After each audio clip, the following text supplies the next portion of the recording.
Après avoir partagé, dans l'ombre, la vie de l'ancien chef de l'État ivoirien, l'ex-journaliste est désormais sa compagne officielle. Devenue incontournable, elle joue un rôle majeur à ses côtés.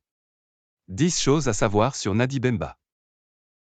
Point numéro 1. Journaliste. Musulmane, originaire de Touba, dans le nord-ouest, le fief des Fadiga et des Bamba, Nadi Bemba est diplômée de l'école française des attachés de presse, EFAP. Elle se lance dans le journalisme à la fin des années 1990. Correspondante de la radio Africa numéro 1 à Abidjan, elle couvre l'actualité politique et sociale. Point numéro 2. Idylle secrète. C'est dans ce contexte qu'elle rencontre Laurent Gbagbo. L'amourette se mue en passion secrète. Les amants se rencontrent souvent dans un pied-à-terre situé juste en face de la maison de l'opposant, dans le quartier de la Riviera Golf, à Abidjan. Point numéro 3. Année 2000.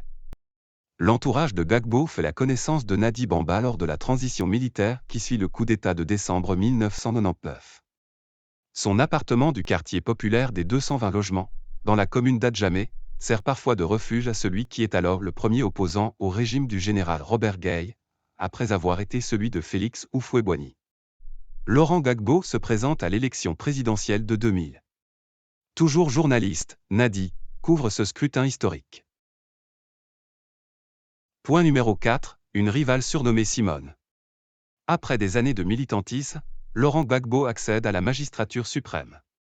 Pour son épouse, Simone, elle-même quart historique du Front populaire ivoirien, FPI, c'est un moment qui fera date. Se doute-t-elle qu'elle va désormais devoir partager son homme ?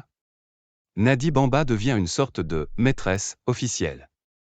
Au palais présidentiel, elle est affublée du surnom de « petite maman » pour éviter toute confusion avec Simone, que l'on appelle « la vieille » ou « maman ». Point numéro 5. Reïs. En 2001, Laurent et Nadi scellent leur union selon les rites coutumiers maouka et musulmans. Eugène Alou, le directeur de protocole de Gbagbo, représente ce dernier, la tradition voulant que les époux ne soient pas présents. La naissance, un an plus tard, de leur fils, David Al-Raïs, provoque une cassure inévitable avec Simone, et quelques frictions au sein de la famille.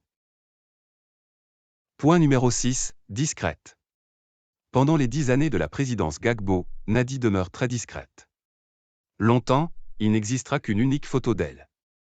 Vêtue d'une robe rouge, elle a le visage couvert d'un léger voile de la même couleur et porte de larges lunettes de soleil. Point numéro 7. Discrète mais influente. Dans l'ombre, Nadi Bemba œuvre à sa manière. Elle prend la tête du groupe Cyclone, actif dans la communication, la publicité et l'événementiel, et lance en avril 2003 un quotidien, Le Temps, toujours en kiosque aujourd'hui. Le directeur général de la Petrosi, Kassoum Fadiga, n'est autre que son beau-frère. Point numéro 8. En campagne. Nadi joue un rôle important lors de la présidentielle d'octobre 2010. Avant le premier tour, elle est chargée de superviser la campagne dans le Nord, où elle tente de mobiliser les notables locaux. Le QG de campagne, à Abidjan, est logé dans une villa lui appartenant. Quant à Cyclone, il est en contact avec les communicants d'Euro-RSCG, recrutés par le camp présidentiel. Point numéro 9. Entre Bruxelles et La Haye. Après la chute du régime, en avril 2011, et le transfert de Laurent Gbagbo à La Haye, Nadi Bemba s'installe à Bruxelles, où Raïs est scolarisée.